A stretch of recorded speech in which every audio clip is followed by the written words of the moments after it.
Bonjour à tous. Cette histoire est inspirée de témoignages réels partagés par nos abonnés sur la chaîne. Afin de préserver l'anonymat des personnes impliquées, les noms et certains détails ont été modifiés, mais l'émotion reste intacte. Si vous aimez ces histoires vraies, abonnez-vous à la chaîne et indiquez d'où vous me regardez en commentaire. Maintenant, suivez-moi, car cette histoire est exactement comme vous l'aimez. Je ne sais même pas comment commencer sans avoir l'air, je ne sais pas... sainte. En fait, j'ai renoncé à l'être, parce que ce qui s'est passé dans cette maison était tout sauf innocent. Et regardez, j'y suis allée en pensant que j'allais m'occuper d'une adorable petite fille, changer ses couches, lui donner le biberon, et c'est moi qui ai failli repartir nue. Avant de me juger, laissez-moi reprendre depuis le début. Vous connaissez mon amie de fac, Jasmine ? Celle qui a fait un stage avec moi dans un programme de soutien scolaire et qui acceptait toujours des petits boulots comme nounou pour arrondir ses fins de mois. C'est elle qui m'a recommandée pour ce poste. C'est facile, bien payé, pas trop stressant, a-t-elle dit. Puis, avec un sourire malicieux, elle a ajouté « Oh, et le père de la fille est beau, mais marié, vous savez ?» Elle a fait un clin d'œil. J'ai ri. Beau et marié ? Son problème. Je voulais juste payer mon loyer et suivre mon cours de psychologie du soir. Je suis arrivée à la maison un mercredi après-midi. C'était dans une résidence sécurisée en périphérie de San Diego, avec un nom chic, comme Palm View Estate ou quelque chose comme ça. La maison était blanche, tout en verre, moderne, avec cette odeur de nettoyage coûteux, vous savez ? J'ai sonné à la porte, le cœur froid, mais lorsqu'il a ouvert, mon cœur a immédiatement fondu. Vous devez être Émilie, n'est-ce pas ? Entrez. Je suis entrée.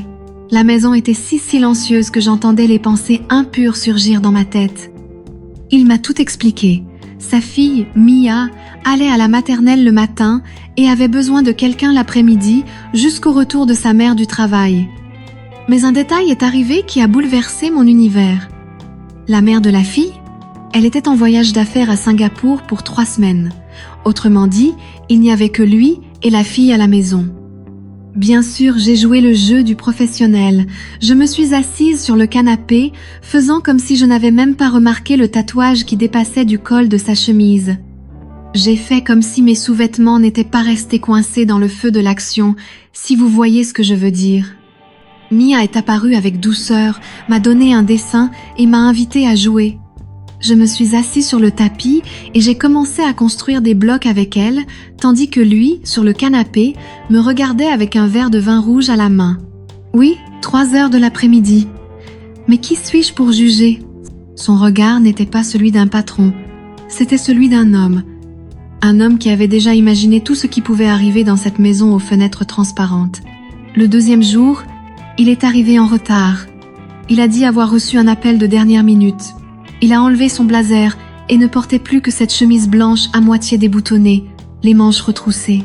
Mia dormait sur ses genoux, et j'étais de l'autre côté du canapé, le cœur battant. « Veux-tu un verre de vin ?» a-t-il demandé. J'aurais dû dire « Non, merci », mais ma bouche m'a trahi. Juste un. Mon corps hurlait. 2 bouteilles, et jette-moi sur le comptoir. Il a versé. Il s'est assis à côté de moi. Nous avons parlé de tout. Livres, séries télé, politique américaine, voyage. C'était le genre d'homme qui écoute avec les yeux. Le genre qui te déshabille avec son regard, tu sais ? Et j'ai commencé à me déshabiller, petit à petit. J'ai croisé les jambes avec charme. J'ai recoiffé mes cheveux avec plus d'attention. Il faisait plus chaud que le soleil d'été dehors. Le 3e soir, il est arrivé torse nu. Il a dit que Mia avait renversé du lait sur ses vêtements. Je n'ai vu que son torse. Il avait une cicatrice discrète près des côtes, un tatouage tribal sur l'épaule, et ses abdominaux avaient cet aspect naturel et dessiné de quelqu'un qui vit bien, mais qui ne se nourrit pas que de salade. C'était le genre de ventre que j'aurais voulu utiliser comme oreiller. Il arpentait la maison comme si de rien n'était. « Tu aimes la pizza ?» a-t-il demandé. Je le voulais. Mais j'ai faim de m'intéresser au menu. Ce soir-là, la tension est devenue insupportable. Je suis rentrée chez moi les jambes tremblantes. Dans le Uber, j'ai envoyé un texto à Jasmine, ma belle, soit je suis très professionnelle, soit je suis complètement folle de ne pas faire ce que je voulais faire. Elle a répondu, « Fais attention. Mais si tu dois le faire, fais-le bien. Dormir? Impossible. J'ai rêvé de lui. La semaine suivante, les choses se sont envenimées. Mia s'était déjà habitué à moi. Il a commencé à arriver tôt, à préparer du café et à me complimenter sur mon odeur. Un détail, je ne portais même pas de parfum. C'était juste mon odeur naturelle. Un jour, il m'a dit, « Il y a quelque chose en toi qui change l'air ici. Si je ne tombais pas amoureuse, je sombrerais dans un gouffre de désir. » Et puis est arrivé le moment qui a tout changé. Ce jeudi-là, il m'a laissée seule dans la cuisine en train de laver un verre. Et puis, il y a eu une panne de courant. Mais la chaleur, elle n'a fait qu'augmenter. Maintenant, retenez bien ce message. Et si vous êtes arrivé jusqu'ici à vous attiser avec la chaleur de cette histoire, alors faites ceci. Aimez la vidéo, abonnez-vous à la chaîne et activez la cloche, car il y a encore plein d'histoires qui vont faire monter la température, si vous voyez ce que je veux dire. Et dites-moi dans les commentaires, seriez-vous parti ce soir-là, ou seriez-vous resté dans le noir avec lui? La lumière s'éteignit brusquement, la cuisine fut plongée dans le noir complet, je poussai un petit cri, plus sous le choc que sous la peur. Et il, bien sûr, apparut à mes côtés quelques secondes plus tard, avec ce sourire narquois qui ressemblait davantage à une invitation indécente. « Calme-toi, Émilie, ça a dû être un simple disjoncteur, ou je ne sais pas, un signe du destin, » murmura-t-il d'une voix grave, si basse qu'elle sembla glisser sur ma peau. Cette satanée fossette apparut lorsqu'il sourit et je restais là, immobile, faisant semblant de ne pas trembler. Pas de peur, mais de tension, du bon genre, de celle qui me donne la chair de poule. Il alluma la lampe torche de son téléphone. La lumière me frappa différemment, je me sentais exposée, nue. Son regard se posa droit sur mes jambes, remontant lentement le long de ma taille jusqu'à croiser mon regard. « As-tu peur du noir ?» demanda-t-il sérieusement. « Pas de l'obscurité, de moi-même. » Il laissa échapper un rire bas et prolongé qui me parcourut le cou comme un vrai contact. Il prit une bougie dans le tiroir, l'alluma et la posa au centre du comptoir. La flamme vacilla, mais moins que moi.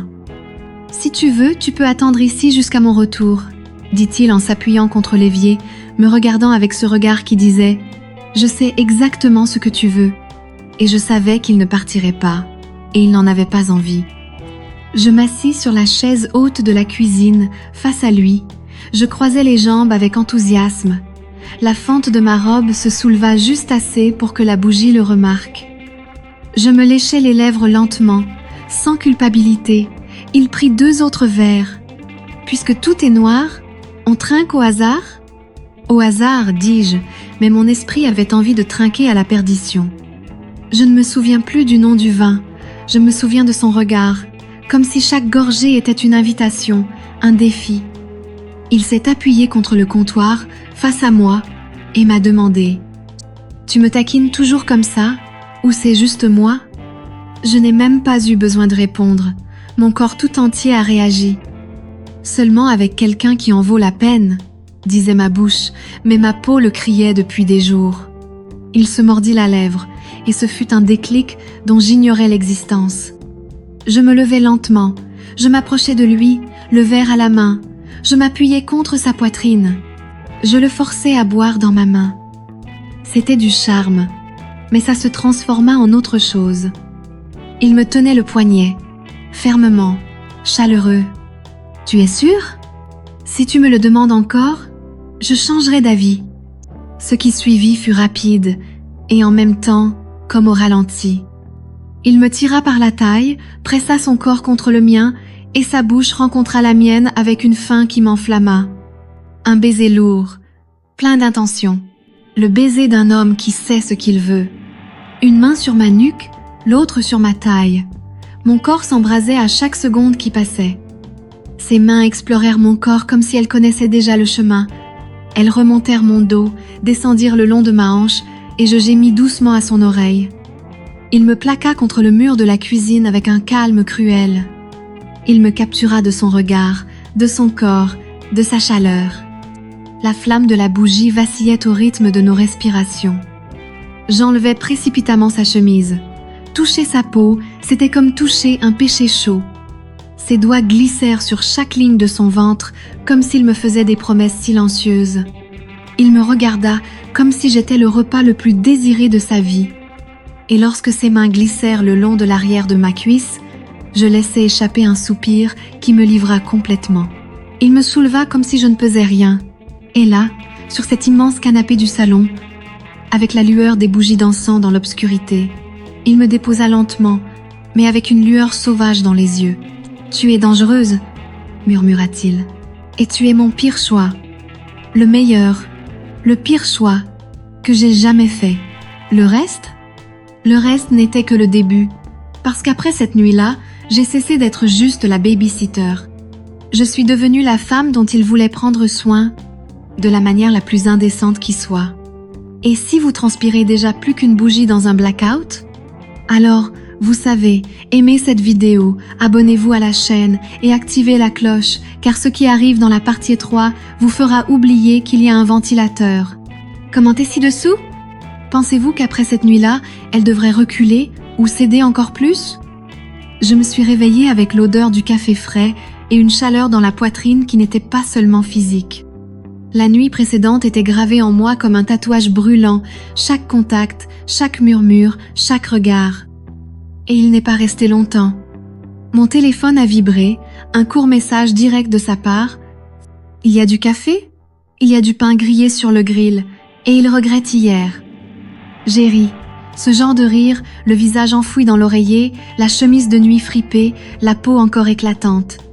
Je lui ai répondu. Je commence à avoir envie de tout. Je suis arrivée à la maison vêtue d'une robe qui ne laissait place à aucun malentendu.